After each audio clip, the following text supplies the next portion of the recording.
우리 다 같이 이 아침에 308장 찬송 드리겠습니다.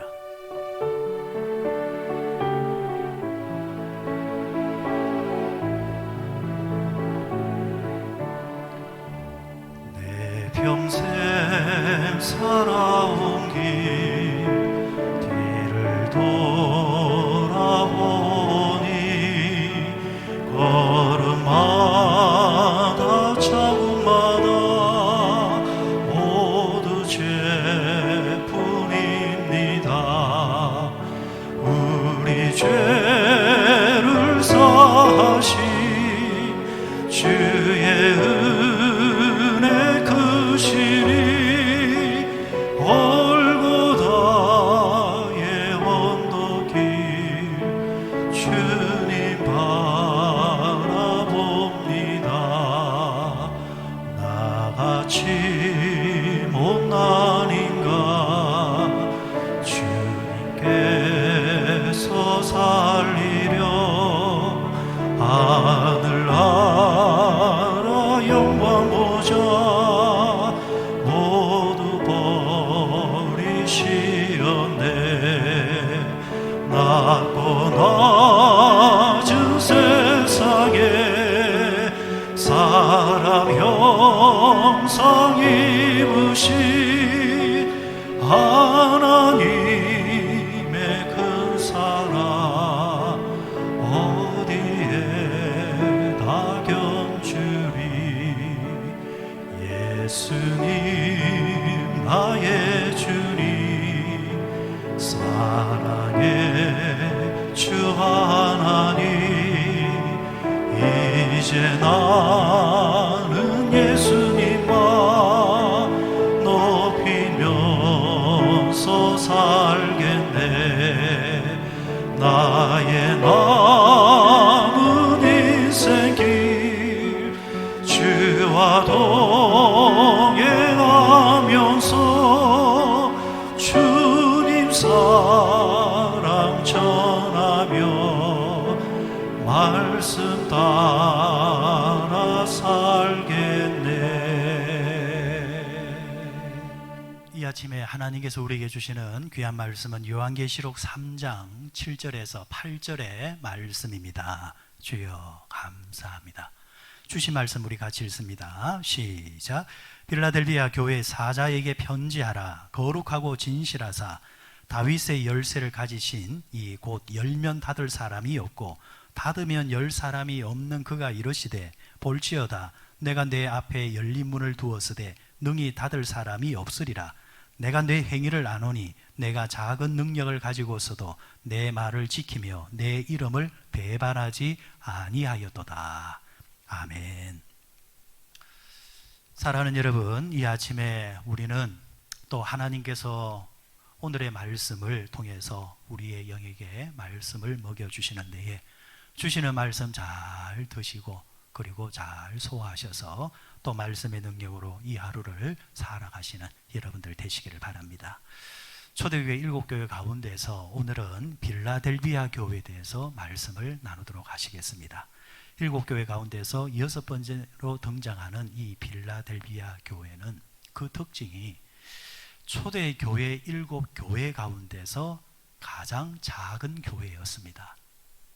앞서 나왔던 4대 교회는 초대교회 가운데서 가장 부유한 교회의 대표주자라고 한다면 오늘 나오는 이 빌라델비아 교회는 그 교회 가운데서 가장 작은 교회, 규모가 작을 뿐만이 아니라 실제로도 보면은 그 교회도 작고 교인 수도 작고 재정도 작고 그리고 실력 있는 자 부자라 할 수 있는 한 사람이 없는 그런 이제 교회였습니다.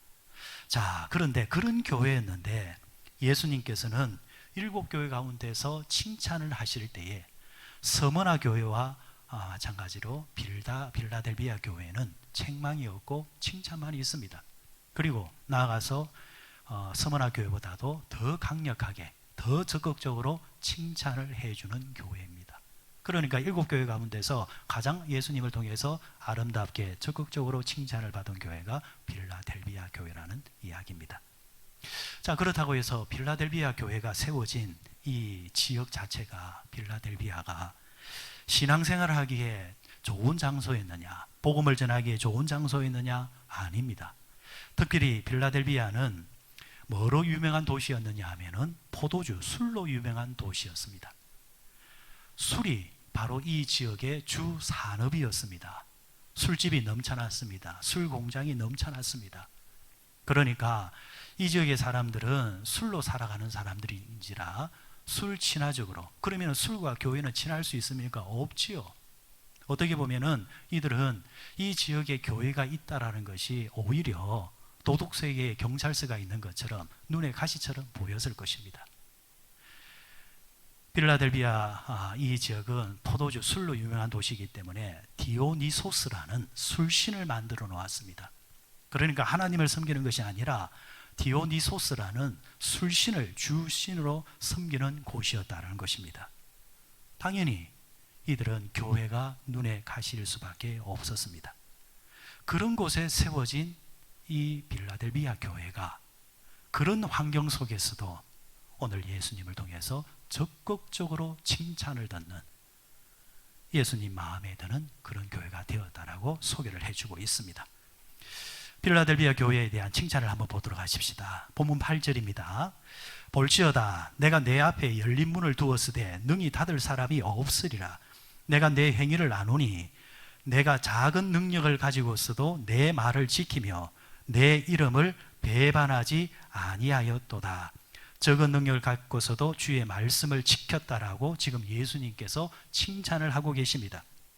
여기서 적은 능력은 뭘 말하느냐 하면은 교회 안에, 빌라델비아 교회 안에 똑똑한 교인 하나 없었다라는 겁니다. 학벌을 내세울 만한 그런 교인이 하나 없었습니다. 나아가서 부자 하나 없었다라는 겁니다. 다들 고만고만한 사람. 그런데 고만고만한 사람도 숫자가 많으면 모르겠지만은 교인도 숫자가 적었습니다. 세상적으로 보면은 정말 적은 교회였습니다. 저런 적은 교회가 뭘 할 수 있을까 싶을 정도로 초라한 교회였다는 겁니다. 외형적으로. 그런데 이런 교회가 예수님을 통해서 칭찬을 받고 있습니다. 그러면 예수님께서 뭘 가지고 이들에게 칭찬하셨느냐? 너희들이 적은 능력을 가졌지만은, 작은 것을 가졌지만은 그 작은 것을 핑계 삼지 아니하고 그 환경 속에서 너희들이 할 수 있는 대로 최선을 다하셨다라는 것입니다. 여러분, 그렇습니다. 우리가 믿음 생활을 하다 보면요, 똑똑하다고 해서 그 사람이 믿음이 좋은 것이 아닌 것 같습니다. 똑똑하면 더 잘 믿어야 되잖아요. 그런데 그게 아니더라는 겁니다. 부자라고 해서 다 잘 섬기는 것이 아닙니다. 건강하다고 해서 몸으로 충성하는 것 아닙니다. 반대로 이 말은 적은 것을 가졌다 해서 봉사 못하는 거, 섬기지 못하는 거 아니다라는 이야기입니다. 못 배웠다 해서 나는 배우지 못했기 때문에 믿음도 없다, 아니라는 겁니다. 지금 예수님께서 말씀하시는 의도는 많든 적든 그 환경 속에서 최선을 다하느냐 그렇지 않느냐를 보시겠다는 겁니다. 환경을 핑계 삼아 게으르지 말라는 것입니다. 열악한 환경 속에서도 최선을 다하는 자, 그래서 그 결과가 우리가 보기에 작은 것이라 할지라도, 그러나 그 사람 입장에서는 최선을 다해서 얻은 것이기 때문에 세상의 그 어떤 것보다도 하나님은 그것을 크게 보시겠다는 것입니다. 마태복음 25장에 보면은 우리가 잘 아는 유명한 달란트 비유가 나오지요. 주인이 있었습니다. 주인이 먼 나라로 여행을 다녀오고자 계획을 잡고 자신의 집안에 있는 세 종을 부르다가 그 사람들의, 그 종들의 역량에 맞게 주인은 재산을 맡겼습니다. 한 종에게는 5달란트를 맡겼습니다. 두 번째 종에게는 2달란트를 맡겼습니다. 세 번째 종에게는 1달란트를 맡겼습니다. 그리고 내가 올 때까지 이것을 잘 관리해라 라고 명을 내리고 주인은 한동안 여행을 갔다가 이제 시간이 되어서 돌아왔습니다. 그리고 돌아와서는 종들을 불러다가 계산을 합니다. 내가 준 그 달란트를 가지고 어떤 결과를 남겼느냐. 5달란트를 준 사람과 종과 2달란트를 맡겼던 종은 주인이 맡겨준 것에 비해서 곱빼기로 남겨놓았습니다. 그러자 주인은 잘했다, 충성된 종아 하면서 칭찬과 격려를 하십니다. 그런데 한 달란트 맡긴 종은 가만히 보니까 한다는 이야기가 이것을 잃을까 봐 땅에 묻어두었다는 겁니다. 원금을 그대로 가져왔다는 겁니다. 이에 주인은 크게 화를 냅니다. 크게 화를 내면서 게으르고 악한 종이라 이렇게 책망을 합니다. 주인은 왜 그렇게 책망을 했을까요? 원금을 그대로 가져왔는데 말입니다. 잃어버리지 않고 주인이 준 대로 가져왔는데 그렇게까지 책망할 이유가 있을까? 그런 생각도 할 수가 있습니다. 그러나 주인의 생각은 다릅니다. 왜 가만히 있었느냐라는 겁니다. 주인의 생각은, 주인의 의도는 최선을 다해서 잃을 수도 있다. 최선을 다하다 보면 잃을 수도 있다. 손해를 볼 수도 있다. 또 최선을 다하다 보면 또 득을 얻을 수도 있다. 중요한 것은 최선을 다하지 아니했다라는 겁니다. 가만히 있었다라는 겁니다. 땅에 그대로 묻어두었다라는 겁니다. 그 게으름에 대해서 주인은 책망을 하고 있는 것입니다. 종은 또 그렇게 변명을 댈 수 있겠죠. 똑같은 종인데 왜 다른 종에게는 5달란트를 주고 다른 종에게는 2달란트를 주고 왜 나에게는 1달란트를 주었는가? 그래서 차별이 느껴져서 화가 나서 나는 그랬다. 주인의 입장에서는 차별을 한 것이 아니라 구별을 한 것이죠. 만일 1달란트 가진 이 종이 5달란트 가진 종이 5달란트를 남겼 것처럼 1달란트 가진 종이 5달란트가 아니라 1달란트만 남겼다 할지라도 다른 종에 비해서 적은 것을 남겼다 할지라도 그가 최선을 다했다고 한다면 주인은 그 또한 잘했다 칭찬했을 것입니다. 왜요?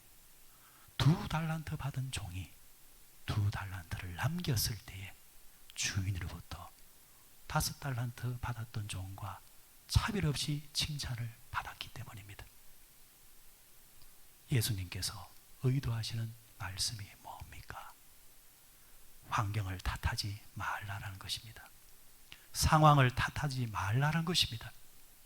적으면 적은 대로, 많으면 많은 대로, 좋으면 좋은 대로, 어려우면 어려운 대로 그 환경과 상관없이 최선을 다하면서 살라는 것입니다. 오늘 우리 가운데 지금 세상살이가 무척 힘든 분들이 계십니까? 마음이 지쳐있는 분들이 있습니까? 아니면 심지어 고독하신 분이 계십니까?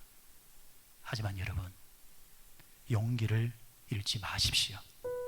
오히려 그럴 때마다 최선을 다했을 때에 칭찬받았던 빌라델비아 교회를 바라보십시오. 그래, 나도 빌라델비아 교회처럼 적은 자이지만, 적은 것을 가지고 있지만, 환경은 좋지 않지만, 그러나 내가 이 자리에서 최선을 다해서 몸부림치며 살 때에 우리 주님은 내 모습을 보시고 나를 칭찬하시고 세계를 열어주시고 내게 복을 분명히 부어주실 거야. 그런 믿음으로 나아가는 자, 하나님은 반드시 그에게 복을 허락해 주십니다. 사랑하는 여러분, 예수님은 머리로 믿는 것이 아닙니다. 기술로 믿는 것이 아닙니다. 내가 가진 능력으로 믿는 것이 아닙니다. 예수님은 최선을 다해서 믿는 그 자체가 되어야 합니다. 그럴 때에 예수님은 바로 그 사람을 잘했다 칭찬하십니다. 오늘 이 아침에 필라델비아 교회처럼 내가 매사에 최선을 다하면서 살겠습니다. 신앙생활도 최선을 다하고, 그리고 하나님이 맡겨주신 세상의 삶도 최선을 다해서 주님 게으른 종이 아니라 잘했다 칭찬받는 종이 되겠습니다. 그리고 그런 자에게 주시는 하나님의 복이 여러분에게 임하시기를 주의 이름으로 축원드립니다.